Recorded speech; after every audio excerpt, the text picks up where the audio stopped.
আশা করি ভালো আছো। আজকে আমাদের ক্লাস 12 এর ফার্স্ট ক্লাস স্টার্ট হচ্ছে। তোমরা দেখছো দ্য কেমিস্ট্রি ফ্যামিলি। আমি তোমাদের সাথে রিয়া দেবনাথ। তাড়াতাড়ি করে মেম্বার হয়ে যাও এই ফ্যামিলি আর স্টার্ট।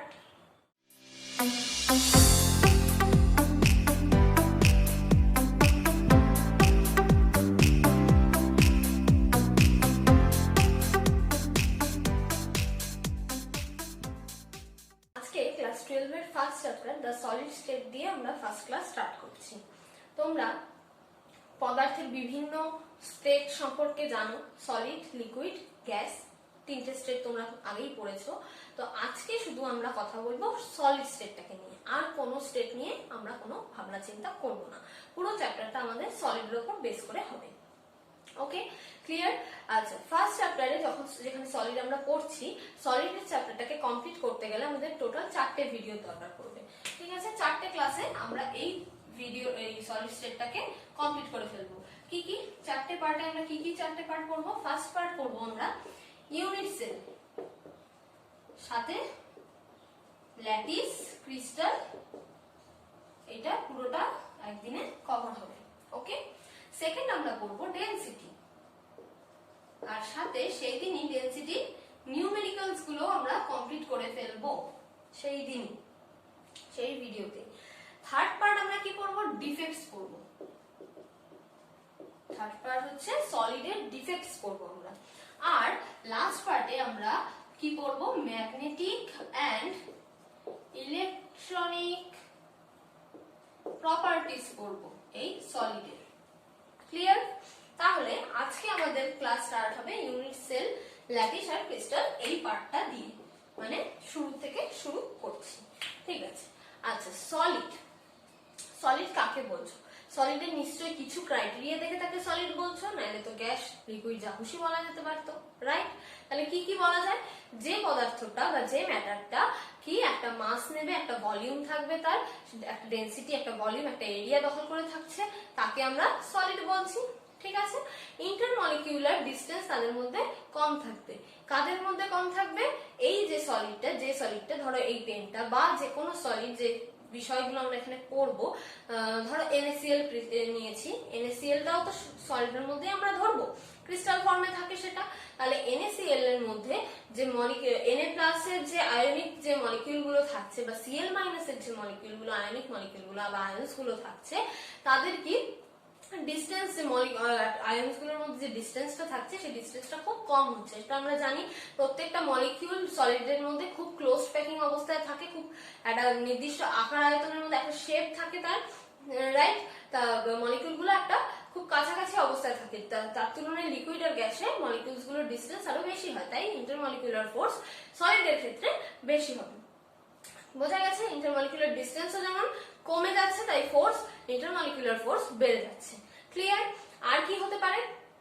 সলিড যে মলিকিউল বা আয়ন দিয়ে তৈরি হচ্ছে বা অ্যাটম দিয়ে তৈরি হচ্ছে, সেই অ্যাটম গুলো বা আয়নস গুলো বা মলিকিউলস গুলো একটা নির্দিষ্ট জায়গায় থাকে, একটা নির্দিষ্ট জায়গায় থাকে, ওখান থেকে নড়বে না।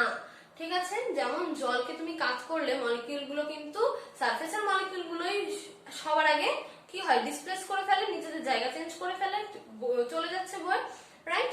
কিন্তু সলিডের ক্ষেত্রে কি তাই হয়? আমি যদি এই পেনটাকে এরকম কাজ করছি, সারফেসটা কি এরকম করে চলে গেল না? জলের ক্ষেত্রে কি হয়? ঢেউ খেলিয়ে যায় বা পজিশন চেঞ্জ করে ফেলে মলিকিউল গুলো। তার মানে কি, সলিডের ক্ষেত্রে যে মলিকিউল গুলো দিয়ে সলিডটা তৈরি হচ্ছে, সেই মলিকিউল গুলোর একটা নির্দিষ্ট প্লেস আছে, নির্দিষ্ট জায়গায় থাকে। আর কি করে? তাদের মধ্যে অসিলেশনটা হয় মিন পজিশনে। তার মানে কি, ধরো সলিডটা এই যদি মলিকিউল হয়, মলিকিউলটার মধ্যে একটা, যদি এই মলিকিউলটাকে আমি ধরি, এই মলিকিউলটার মধ্যে অসিলেশন যদি হয়, মানে কি, যদি ভাইব্রেশন দেখা যায়, অসিলেট হয়, তাহলে কি একটা মিন পজিশনে হবে।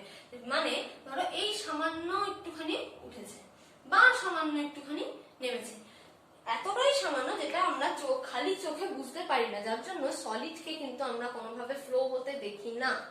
ক্লিয়ার হয়েছে? আর কি বলা যায়? সলিড হচ্ছে ইনকম্প্রেসিবল, মানে এই যে ধরো এই পেনটাকে নিয়েছি আমি, দুদিক থেকে এরকম করে চেপে দিচ্ছি, চাপছি, দেখো তো ছোট হলো, কিছু হলো, কোনো চেঞ্জ হলো না, কম্প্রেস হলো না। তার মানে কি, এটা ইনকম্প্রেসিবল এন্ড সলিড সবসময় রিজিড ফর্মে থাকে। ক্লিয়ার? বোঝা গেছে? আচ্ছা, তাহলে এই সলিডের যে ক্রাইটেরিয়া গুলো এখন বললাম, তা সলিডের এই ক্রাইটেরিয়া গুলোর উপর বেস করে সলিডকে আমরা দুভাগে ভাগ করি। দুভাগে ভাগ করে কি পাচ্ছি দেখো। ফার্স্ট পার্ট হচ্ছে crystalline solid, crystalline solid, and second হচ্ছে amorphous. Crystalline solid and amorphous. Crystalline সলিডকে বাংলায় বলছে কেলরাসাকার, আর অ্যামরফাসকে বলা হচ্ছে অনিয়তাকার। ক্লিয়ার? ক্রিস্টালিন সলিড কাকে বলছে? ক্রিস্টালিন সলিড হচ্ছে এমন সলিড গুলোকে বলা হচ্ছে যার নির্দিষ্ট একটা মেল্টিং পয়েন্ট থাকবে, যেটা খুব শক্ত হবে, যার মাস আছে, বা আর হচ্ছে আরেকটা মেইন ক্রাইটেরিয়া, এটা একদম মনে রাখবে। ক্রিস্টালিন সলিডের ক্ষেত্রে মেন যেটা তোমাদের মনে রাখার পয়েন্ট, সেটা হচ্ছে ক্রিস্টালিন সলিড হচ্ছে অ্যানাইসোট্রপিক। ঠিক আছে? অ্যানাইসোট্রপিক বা অসমসারক। কাকে বলছে অ্যানাইসোট্রপিক বা অসমসারক? অ্যানাইসোট্রপিক মানে হচ্ছে যে, দাঁড়াও তোমাদের একটা উদাহরণ দিই, তাহলে বুঝতে বোধহয় সুবিধা হবে। ধরো এরকম ভাবে একটা অ্যারেঞ্জমেন্ট আছে, ঠিক আছে? এই মলিকিউল গুলো একটা সাইজে, ছোট সাইজের, আর এগুলো বড় সাইজের। একটা লাইন হচ্ছে এই ছোট সাইজের যাচ্ছে, একটা বড় সাইজের গেল। আবার ধরো ছোট সাইজ যাচ্ছে, আবার এই বড় সাইজ যাচ্ছে, আবার ছোট সাইজ যাচ্ছে, আবার বড় সাইজ যাচ্ছে। ক্লিয়ার? এই অ্যারেঞ্জমেন্টে থাকে মেইনলি মাইকা মানে অভ্র। অভ্রের অ্যারেঞ্জমেন্টটা এরকম হয়। অভ্রকে ক্রিস্টালিন সলিডই বলা হয়। এটা দিয়ে বোঝাচ্ছি, দেখো যদি এই বরাবর দেখো, এই লাইন বরাবর দেখো, এই এবি লাইন বরাবর দেখো, তাহলে তার দু সাইডে কি হচ্ছে, যে এই এক সাইডে পুরোটাই বড় মলিকিউল চলে গেছে, আর এক সাইডে কি পড়েছে, সবকটাই ছোট মলিকিউল পড়েছে, রাইট? এবার ধরো দাগটা গেছে এরকম করে,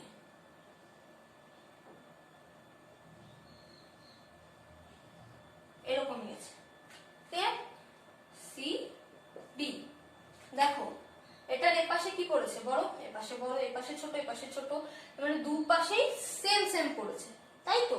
তার মানে দেখো, যখন আমরা এ আর বি এর কনসিডার করছি, দু সাইডে আলাদা রকমের অ্যাটম পড়েছে। এক সাইডের সবকটাই বড় পড়েছে, এক সাইডের সবকটাই ছোট পড়েছে। আবার যখনই সি থেকে ডিতে যাচ্ছি, সেম মলিকিউলের মধ্যে, সেম কিন্তু মাইকার মধ্যেই যাচ্ছি, সেম অ্যারেঞ্জমেন্টটা, ওই অ্যারেঞ্জমেন্টটা আমি কোনো রকম চেঞ্জ করিনি, জাস্ট এখান থেকে যাওয়ার জায়গায় আমি এভাবে বেঁকে নামছি। তখন কি হচ্ছে দেখো, অপোজিট সাইড দুটোতেই দুটো সেম সেম সাইজের মলিকিউল পড়ছে, দুদিকেই বড় দুদিকেই ছোট, এইভাবে যাচ্ছে, রাইট? আর কি হচ্ছে, সেম নাম্বারে পড়ছে, দেখো, ঠিক আছে? এদিকেও যে কটা বড় পড়েছে, এদিকেও সে কটা বড় পড়েছে, ওদিকেও যে কটা ছোট, এদিকেও সে কটা ছোট অ্যাটম পড়েছে। তার মানে কি হচ্ছে দেখো, আমি এই সেম সলিডের ক্ষেত্রে তোমার এই অভিমুখটা, মানে এই যে ডিরেকশনটা ম্যাটার করছে। ডিরেকশনটা অনুযায়ী তোমার ক্রাইটেরিয়া দেখো, এনভায়রনমেন্ট চেঞ্জ হয়ে গেছে, এই ডিরেকশন অনুযায়ী এক এনভায়রনমেন্টে যাচ্ছে, এই ডিরেকশন অনুযায়ী আরেক এনভায়রনমেন্টে যাচ্ছে। কি বোঝা গেছে তো? তার মানে কি হচ্ছে দেখো, মানে মাইকাটার সাইজ তুমি যেরকম নিচ্ছ, সেই অনুযায়ী অ্যারেঞ্জমেন্ট গুলো ওপর নিচ পুরোপুরি চারপাশ দিয়ে বেড়ে যাবে। কি তাই তো? একটা লং অ্যারেঞ্জমেন্ট রয়েছে, অ্যারেঞ্জমেন্টটার এবি বরাবর একরকম কাজ করছি, সিডি বরাবর আরেক রকম প্রপার্টি পাচ্ছি, প্রপার্টিজ চেঞ্জ হয়ে যাচ্ছে। মানে ফিজিক্যাল প্রপার্টিজ যা দেখা যাবে এই ক্রিস্টালগুলোর, এই সলিডগুলোর ক্ষেত্রে, তাদের কি ডিরেকশন অনুযায়ী ক্রিস্টালের যে ফিজিক্যাল প্রপার্টিজ গুলো আছে সেগুলো চেঞ্জ হয়। তাই একে আমরা কি বলবো, অ্যানাইসোট্রপিক বলবো। বোঝা গেছে অ্যানাইসোট্রপিক কেন বলছি? ক্লিয়ার? আচ্ছা, এবার আসে অ্যামরফাসে। অ্যামরফাসের ক্ষেত্রে, ক্রিস্টালিনের ক্ষেত্রে যা যা দেখা যায় তার ঠিক উল্টো দেখা যায়। এর কোনো নির্দিষ্ট মেল্টিং পয়েন্ট পাবে না, এটা শক্ত হবে না, এর হচ্ছে একে অ্যানাইসোট্রপিক একে বলা হচ্ছে, আর অ্যামরফাসকে বলা হবে আইসোট্রপিক। আইসোট্রপিক কেন বলা হয়? তার মানে কি, এটা ঠিক উল্টো কিছু একটা হবে। কি হবে? এখানে কি ছিল, একটা লং অ্যারেঞ্জমেন্ট ছিল, তাই তো এখানে লং অ্যারেঞ্জমেন্ট এই যে সুন্দর করে একদম ছোট অ্যাটম গুলো এক লাইনে যাচ্ছে, বড় অ্যাটম গুলো এক লাইনে যাচ্ছে, এদের ক্ষেত্রে সেটা হয় না। এদের ক্ষেত্রে ধরো এখানে ছোট এখানে বড়, আবার এখানে ছোট এখানে বড়, এখানে ছোট এখানে বড়, মানে যা খুশি এক একটা জায়গায় এক একটা এরকম ভাবে ছড়িয়ে রয়েছে। তার মানে কি তুমি যে বরাবরই যাও কোনো সব দিকেই তো গন্ডগোল, কোনো দিকেরই কোনো প্রপার্টির কোনো ঠিক নেই। তার মানে এদিকে তোমার রেঞ্জ হচ্ছে লং রেঞ্জে পড়বে না। আর কি প্রপার্টিজ দেখার জন্য আমাদের কোনো নির্দিষ্ট ডিরেকশনের দরকার নেই, সব ডিরেকশনেই সেম প্রপার্টিজই দেখাবে, তাই একে আমরা কি বলবো আইসোট্রপিক। বোঝা গেছে? তাহলে এই পয়েন্টগুলো দিয়ে খুব সুন্দর করে অ্যামরফাস আর ক্রিস্টালিনের তোমরা ডিফারেন্স পেয়ে যাবে। আরেকটা একটা নোট করে রাখো, এই পয়েন্টটা একটা স্পেশাল পয়েন্ট। অ্যামরফাসের ক্ষেত্রে কি দেখা যায় না, অ্যামরফাসের ক্ষেত্রে অ্যামরফাসের কিছু ক্যারেক্টারিস্টিক্স দেখায় অ্যামরফাস যেগুলো লিকুইডের মতন।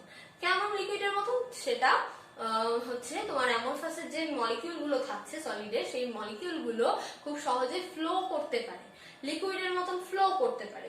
যেমন যে কাঁচের যে জানলাগুলো পুরোনো বাড়িতে, যে অনেক বছরের পুরোনো যে বাড়িগুলো হয়, তাতে যে কাঁচের জানলাগুলো, সেখানে গেলে এই জিনিসটা ভালো করে অবজারভেশন করা যায়। কি জিনিস? এই যে কাঁচের জানলাগুলো, সেগুলো নিচের দিকে গ্লাসের যে থিকনেসটা থাকে তার তুলনায় ওপরের থিকনেস অনেকটা কম হয়। সেটা তো হওয়া উচিত না? সলিডের ক্ষেত্রে কি হওয়া উচিত? সলিডের আমি যদি এটাকে এরকম রেখে দিই, ঝুলিয়ে রাখি, এটা যা শেপ ওপরে আছে তাই শেপ নিচে থাকা উচিত, তাই নয় কি? তাই থাকা উচিত। কিন্তু কি বলা হচ্ছে, অ্যামরফাস সলিডের ক্ষেত্রে দেখা যাচ্ছে তুমি যদি এরকম ভাবে কোনো জিনিস হ্যাং করে রাখো, মানে ধরো গ্লাসের জানলা, কাঁচের জানলা এইভাবে যদি অবশ্যই থাকছে জানলা এরকম ভাবেই, তাহলে কি হচ্ছে, কাঁচটা দেখা যাচ্ছে এইদিকে মোটা, এখানে ক্রমশ সরু হয়ে গেছে। তার মানে এর থেকে বোঝা যাচ্ছে গ্লাসের যে মলিকিউল গুলো ছিল সেগুলো গ্র্যাভিটির জন্য উপর থেকে নিচে ফ্লো করেছে, অনেক বছর ধরে ফ্লো করার পর তাই আমরা ধরতে পারছি, সাথে সাথে ধরতে পারি না। তার মানে এই কাজটা কি খুব ধীরে হচ্ছে, ও খুব স্লো একটা মানে ফ্লোটা খুব স্লো, ঠিক আছে? তাই গ্লাসকে সুপার কুলড ভিসকাস সলিড বলা হয়, অথবা সিউডো সলিড বলা হয়। ঠিক আছে? এই জিনিসটা একদম স্টার মার্ক দিয়ে লিখে রাখো। নেক্সট আমরা কি বুঝবো? আমরা বুঝবো ক্রিস্টাল, ক্রিস্টাল ল্যাটিস আর ইউনিট সেল। এই তিনটেকে বুঝবো, খুব ভালো করে দেখবে। ঠিক আছে? ধরো এখানে আমি একটা ছবি আঁকছি, ঠিক আছে? এরকম একটা বক্স আঁকলাম, পাশে আরেকটা আঁকছি, তার পাশে আরেকটা আঁকছি, এইভাবে কি করলাম, একটা বক্স, সেম টাইপের কয়েকটা বক্স পরপর এঁকে আমি একটা লাইন ক্রিয়েট করে দিলাম। এবার যদি সেম ভাবে আমি আবার সেম বক্স এঁকে এর ওপর দিয়ে আঁকছি, ঠিক আছে? যে বক্সগুলো নিচে গেছিলাম সেম, একটু আঁকা ছোট বড় হতে পারে, তোমরা কনসিডার করবে কি প্রত্যেকটা সেম সাইজ, ঠিক আছে? দরকার হলে তোমরা ভালো আঁকতে পারো এঁকে নিও। আচ্ছা, এবার হচ্ছে তার উপরে আরেকটা লেয়ার দিয়েছি। এবার দেখো এটা কি, একটা ধরো দেয়াল বা পাঁচিল, এরকম একটা কিছু হয়েছে। তাহলে দেয়াল বা পাঁচিলের ক্ষেত্রে আমাদের কি দিয়ে তৈরি হয়? দেয়াল বা পাঁচিল ইট দিয়ে। ধরো এটা একটা ইট, ক্লিয়ার? এই ইট, সেম ইট গুলো দিয়ে কি করে, একটা ইটের পাশে একটা ইটই তো বসায় দেয়াল বানাতে গেলে, তাই তো? ইটের পাশে বল নিশ্চয়ই বসিয়ে দেয় না, তাই তো? বল বসিয়ে দিলে কি আর একটা দেয়াল দাঁড়াবে? দাঁড়াবে না। তার মানে কি, আমাকে একটা ইটের পাশে আরেকটা ইটকেই বসাতে হবে, রাইট? এবার দেখো এই ইটটার উপরে এই ইটটা বসিয়েছি, এই ইটটা বসিয়েছি, তবে এটা হয়েছে। বা বলতে পারো এই রোটা হয়েছে, বা এই ইটটার পাশে এটা বসিয়েছি, এই পরপর বসানোতে এই রোটা হয়েছে, রাইট? তারপরে কি করেছি, প্রত্যেকটা রো এরকম দাঁড় করিয়ে আমি একটা দেয়াল দাঁড় করিয়ে ফেলেছি। তাহলে এই পুরো দেওয়ালটাকে আমি কি বলবো? পুরো দেওয়ালটাকে আমি বলবো ক্রিস্টাল। পুরো দেয়ালটা আমার কাছে ক্রিস্টাল। আর এই যে আমি জোড়া লাগিয়ে লাগিয়ে একটা করে সিরিজ দাঁড় করিয়েছি, হয় এটা বা এটা, যে কোনো একটা ধরলে, ঠিক আছে? যে সিরিজটা দাঁড় করিয়েছো, এই যে পার্টিকুলার একটা সিরিজ দাঁড় করিয়েছো, যেটার রেপ্লিকা হয়ে হয়ে এই যে উপরে সেম ভাবে দাঁড় করিয়ে আমরা দেয়াল দাঁড় করতে পেরেছি। যেটা মেন আমাদের নিচের বেস ছিল, সেটা হচ্ছে আমাদের ক্রিস্টাল ল্যাটিস। আর ইউনিট সেল কোনটা? দেখো পুরো দেয়ালকে ভাঙলে, ধরো তুমি তোমার বাড়িতে কোনো একটা পাশে দেয়াল ভাঙা হলো, দেয়ালকে ভাঙলে তুমি কি ওখান থেকে হিরে, তারপরে মার্বেল এসব পাবে? পাবে না তো। ভাঙলে কি পাবে? ইটই পাবে, তাই তো? তার মানে ইউনিটটা কি, কোন জিনিসটাকে দিয়ে আমার এই দেয়ালটা তৈরি হচ্ছে, ইট দিয়ে তৈরি হচ্ছে। মানে একটা ইট, মানে তোমাকে যদি জিজ্ঞেস করা হয় দেয়াল কি দিয়ে তৈরি হয়, তাহলে তুমি কি বলবে যে এই দেয়ালটা যদি আমি জিজ্ঞেস করি কি করে তৈরি হচ্ছে, তুমি কি বলবে যে 12টা ইট গেঁথে আমি দেয়াল করেছি? সব থেকে কি বলবে? ইটের দেয়াল তৈরি করেছি, ইট দিয়ে তৈরি করেছি। কি দিয়ে তৈরি হয়েছে? মেন ম্যাটেরিয়াল কি? আমার ইট। তাহলে সেটা আমার ইউনিট সেল। ইউনিট সেল একটাকেই ধরা যায়। ধরো এই এই পুরো দেয়ালটার মধ্যে এটাকে কনসিডার করলাম আমি ইউনিট সেল। এটাকেও করতে পারি, ঠিক আছে? যে কোনো একটা হচ্ছে আমার ইউনিট সেল। তার মানে ইউনিট সেল কোনটা বোঝা গেল? একদম ছোট যে জিনিসটা, মেন জিনিসটা দিয়ে আমি কাজ করছি সেটা আমার ইউনিট সেল। এবার এখান থেকে ক্রিস্টাল ল্যাটিস কি করে তৈরি হচ্ছে? তার মানে দুটো, তিনটে, এই যে 4টে ইউনিট সেল আমি পরপর জোড়া লাগিয়ে দিয়েছি। 4টে ইউনিট সেল জোড়া লাগিয়েছি, একটা সিরিজ হয়েছে, একরকম শেপে দাঁড়িয়েছে। সেই জিনিসটা হচ্ছে আমার ক্রিস্টাল ল্যাটিস। আর ক্রিস্টাল কি?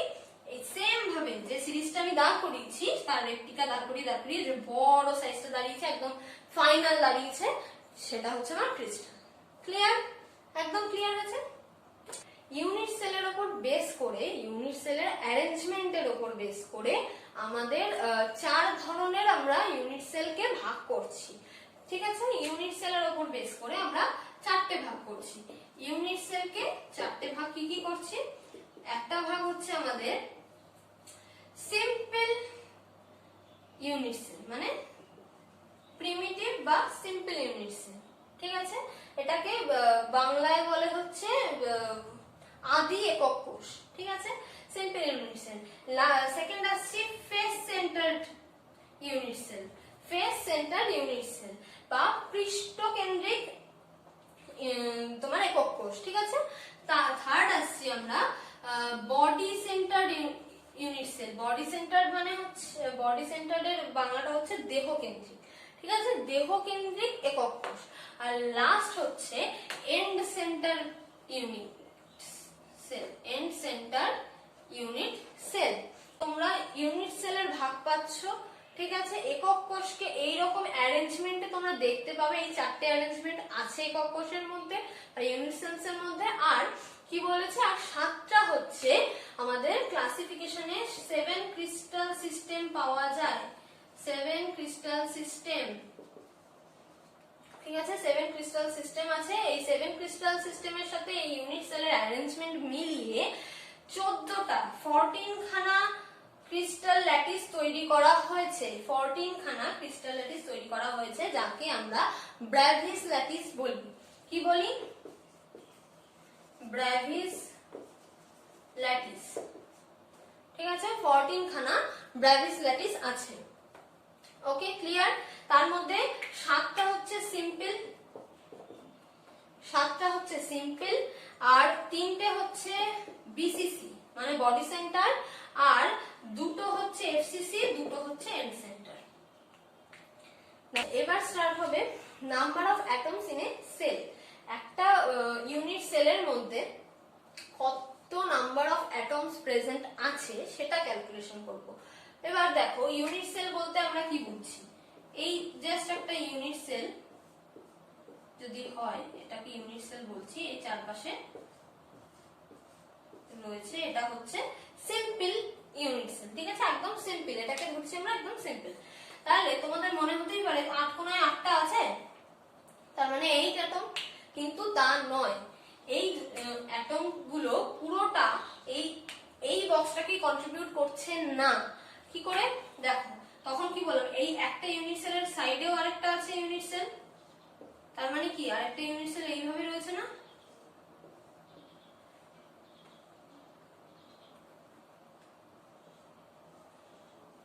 এই যে আরেকটা ইউনিট সেল এইভাবে রয়েছে, তার মানে এই যে বলটা, এই যে অ্যাটমটা এখানে রয়েছে, এটা এর কাছেও আছে, এর কাছেও রয়েছে, আবার এটার সামনেও তো একটা ইউনিট সেল আমি দাঁড় করতে পারি, তাই না? এটার সামনে আছে, আবার এটারও সামনে আছে। তার মানে এই যে অ্যাটমটা, এ দেখো 1 2 3 4 চারজনকে ভাগ করলো, আবার তার উপর দিয়ে যদি ইউনিট সেল আসে, উপর দিয়ে আরো 4টেকে ভাগ করে দেবে, তার মানে 8 জনকে ভাগ করছে।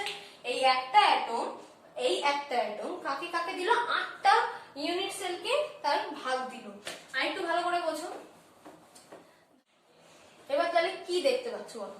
এটা ছিল ইউনিট সেল। এবার দেখো, এইটুকুনি মিলে একটা ইউনিট সেল হয়েছে না? এই যে সামনের এইটুকু মিলে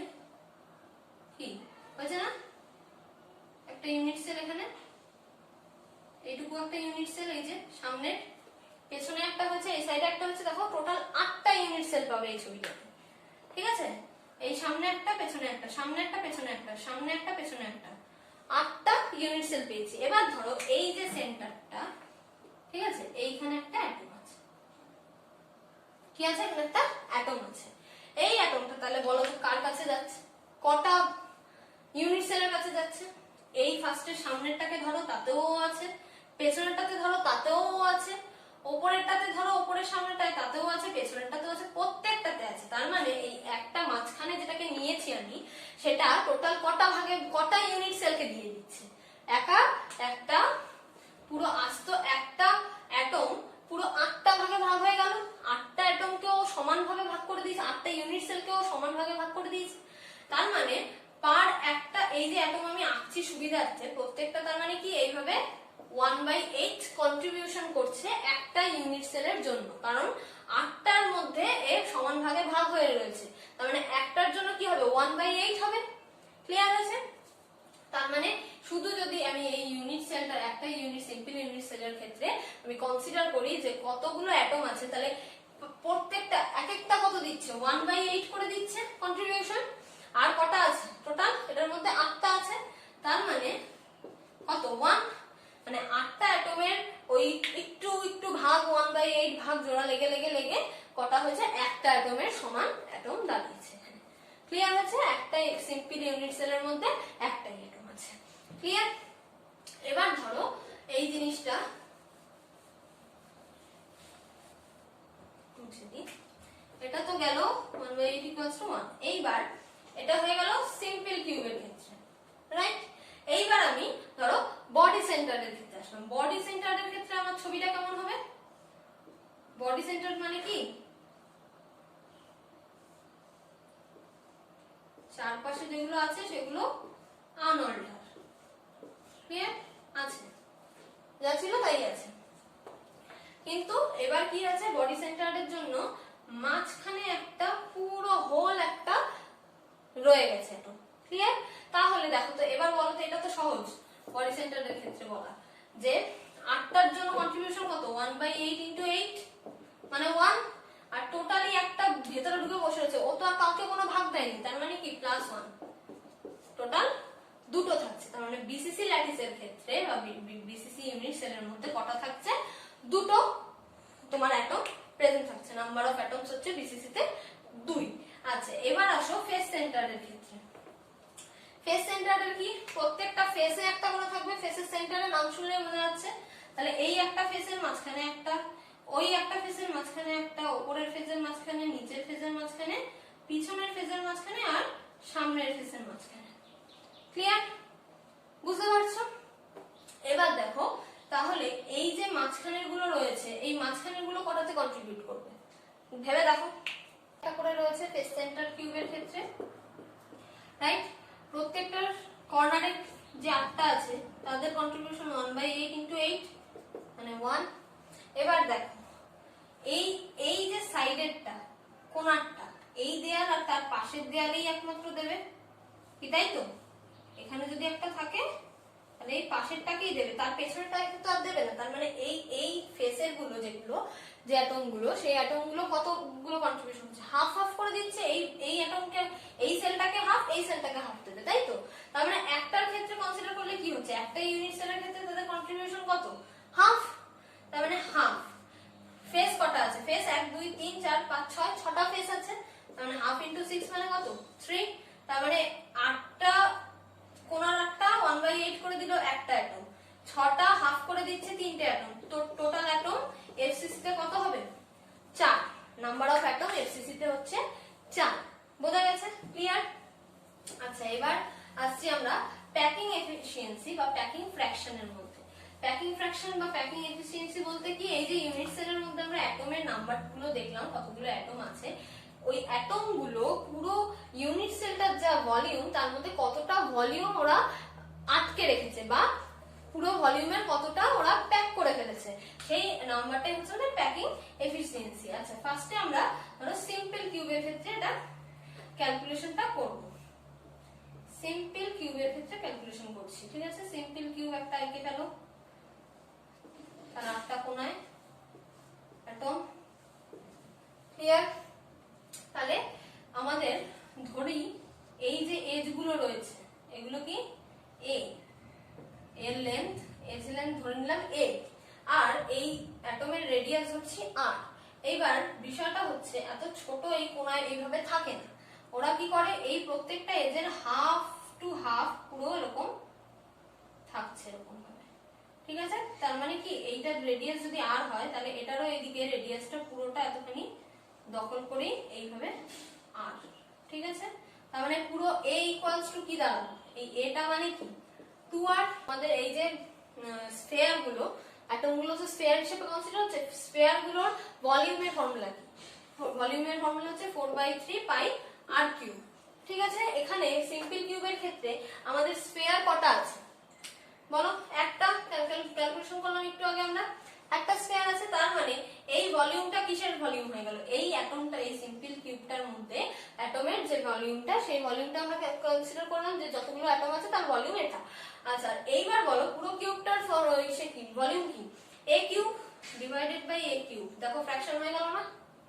উপরে প্যাকিং কতটা হয়েছে সেটা ডিভাইডেড বাই টোটাল ভলিউম, তার মানে এটা প্যাকিং ফ্র্যাকশন হয়ে গেল। এবার a কিউব মানে কি? এখানে 4/3 পাই r কিউব ইনটু 1, a মানে কি পেয়েছি 2r, তার হোল কিউব। বোঝা গেছে? তার মানে এটা আমাদের এটা ক্যালকুলেশন করে আসছে হচ্ছে 52.4, মানে ইনটু 100% করে দিয়েছি একবারে। পার্সেন্টেজে যদি বার করি 52.4%। ঠিক আছে? তার মানে প্যাকড অবস্থায় হচ্ছে এটা প্যাকিং ফ্র্যাকশন। প্যাকিং ফ্র্যাকশন হচ্ছে 52.4। ক্লিয়ার হয়েছে? আচ্ছা এই সেম ভাবেই তাহলে কি করা যায়, বডি সেন্টার আর ফেস সেন্টারটা করা যায়। বডি সেন্টার আর ফেস সেন্টারের কাজটা হচ্ছে তোমাদের বাড়ির কাজ, আমি জাস্ট হিন্টটা দিয়ে দিচ্ছি, তোমরা বাড়িতে পড়ে আমাকে কমেন্টে সাবমিট করবে সেটা। ঠিক আছে? ক্লিয়ার? অথবা নিচে লিংক দেওয়া আছে আমার প্রোফাইলের, ফেসবুক প্রোফাইলের আর ইনস্টাগ্রাম প্রোফাইলের, যেটাই খুশি তোমরা মেসেঞ্জারে গিয়ে মেসেজ করতে পারো, আমাকে মেসেজ করে রিপ্লাই করে দিতে পারো, আমি সাবমিট করতে পারো, হোমওয়ার্কটা আমি চেক করে দেবো। ক্লিয়ার? আচ্ছা তাহলে আমি জাস্ট হিন্ট দিয়ে দিচ্ছি বডি সেন্টার কিউবের ক্ষেত্রে কি হবে ক্যালকুলেশনটা। দেখো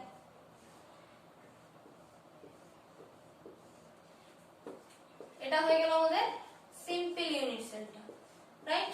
বডি সেন্টার মানে কি মাঝখানে একটা আছে। ঠিক আছে? বডি সেন্টার মানে মাঝখানে একটা আছে। এবার মাঝখানে আছে মানে কি এই দেয়াল, এই কিউবটার এইখান থেকে যদি ওই পিছনের কোণা পর্যন্ত এইভাবে কর্নার করতে পারি, মানে তোমাদের জাস্ট হিন্টটা দিয়ে দিচ্ছি, তোমরা বাড়িতে করে আমাকে কমেন্টে সাবমিট করবে সেটা। ঠিক আছে? ক্লিয়ার? অথবা নিচে লিংক দেওয়া আছে আমার প্রোফাইলের, ফেসবুক প্রোফাইলের আর ইনস্টাগ্রাম প্রোফাইলের, যেটাই খুশি তোমরা মেসেঞ্জারে গিয়ে মেসেজ করতে পারো, আমাকে মেসেজ করে রিপ্লাই করে দিতে পারো, আমি সাবমিট করতে পারো, হোমওয়ার্কটা আমি চেক করে দেবো। ক্লিয়ার? আচ্ছা তাহলে আমি জাস্ট হিন্ট দিয়ে দিচ্ছি বডি সেন্টার কিউবের ক্ষেত্রে কি হবে ক্যালকুলেশনটা। দেখো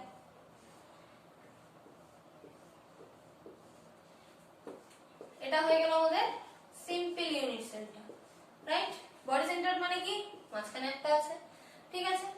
বডি সেন্টার মানে মাঝখানে একটা আছে। এবার মাঝখানে আছে মানে কি এই দেয়াল, এই কিউবটার এইখান থেকে যদি ওই পিছনের কোণা পর্যন্ত এইভাবে কর্নার করতে পারি, মানে তোমাদের ঘরের ধরো একটা কোণা থেকে ঠিক তার অপোজিটের নিচের কোণা পর্যন্ত টাচ হয়, তাহলেই মাঝখানের ওই অ্যাটমটাকেও টাচ করতে পারছে, তাই তো? নাইলে এখান থেকে এখানে গেলে কি এই এজ লেন্থটা এটা এখন কি 2r এ হবে?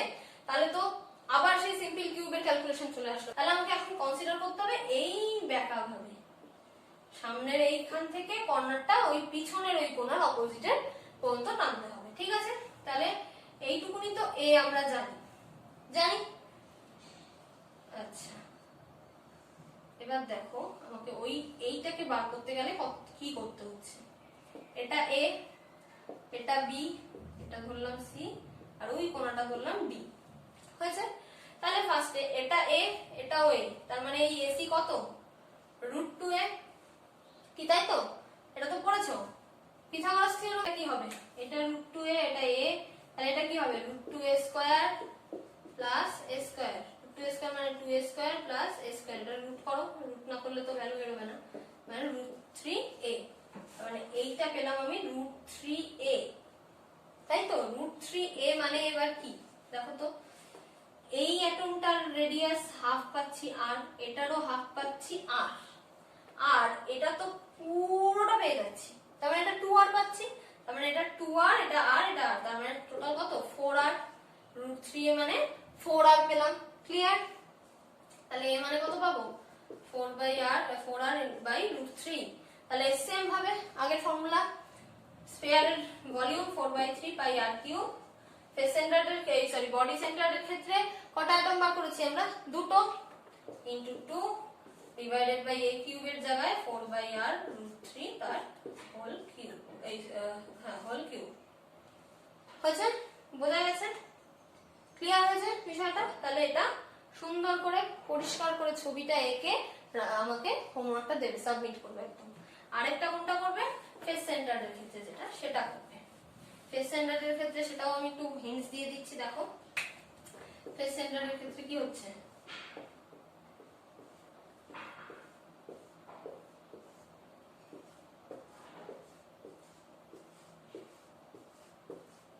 এই একটা তো আছেই, এবার কি আছে, এই মাঝখানে একটা, এখানে একটা, এদিকে একটা, ওটার পেছন দিকে একটা, এদিকে একটা, আর সামনে একটা, আর নিচে একটা, তাই তো? তাহলে এবার আমার সেইবার কি করতে হয়েছে, এই সামনের থেকে ওই পেছন পর্যন্ত যেতে হয়েছে, মাঝখানে একটা অ্যাটম ছিল, এখানে তো মাঝখানে কোনো অ্যাটম নেই, আমার একটা সাইড ধরে গেলেই হবে। দেখো এই সাইডের, এই ওপরের সাইড, ওপরেরটাই কনসিডার করো, মাঝখানে একটা আছে, এখান থেকে এখানে চলে গেলেই আমার এই সাইডের গুলো কনসিডার করা হয়ে যাচ্ছে, আমার কাউকে দরকার নেই, আমার এই মাঝখানের গুলো কনসিডার হওয়া দিয়ে কথা, আমার অত এইখান দিয়ে গিয়েও তো কোনো লাভ নেই, মাঝখানে তো কেউ নেই, আমি তো সেই ফাঁকাই পেয়ে যাবো, ফাঁকা আমার দরকার নেই, আমার এইটা দরকার। তাহলে এইটা কত a, এটাও a, এটা কি √2a, তাই তো? তাহলে √2a মানে কত, দেখো আবার r, আর এটা 2r, তার মানে 4r। তাহলে a মানে এখানে কত 4r/√2, আর FCC এর ক্ষেত্রে স্ফিয়ারের ভলিউম কি 4r/√3 ইনটু কটা অ্যাটম আছে এখানে, টোটাল 4টে, ইনটু 4 ডিভাইডেড বাই এটার কিউব। ক্লিয়ার? এটার তোমাদের পুরো ক্যালকুলেশনটা করে সাবমিট করাটা তোমাদের হোমওয়ার্ক, ঠিক আছে? আচ্ছা, আজকে এইটুকুনি, পরের দিন আমরা ডেনসিটি আর ডেনসিটি নিউমেরিক্যালসে ঢুকবো। তার আগে এটা ভালোভাবে প্র্যাকটিস করে প্যাকিং এফিসিয়েন্সিটা কোনটার ক্ষেত্রে কত কি সেটা তোমরা ভালো করে করে ফেলবে। আর যদি কোনো রকম সমস্যা মনে হয়ে থাকে তাহলে আমাকে কমেন্ট করে জানিও, ঠিক আছে? আর ভিডিওটা ভালো লাগলে অবশ্যই লাইক করো, বন্ধুদের মধ্যে শেয়ার করো, আর সাবস্ক্রাইব করে দিও, আর বেল বাটনটা ক্লিক করে দিও যাতে নতুন আপডেটস আসলে নোটিফিকেশন পেয়ে যাও। আজকের জন্য টাটা।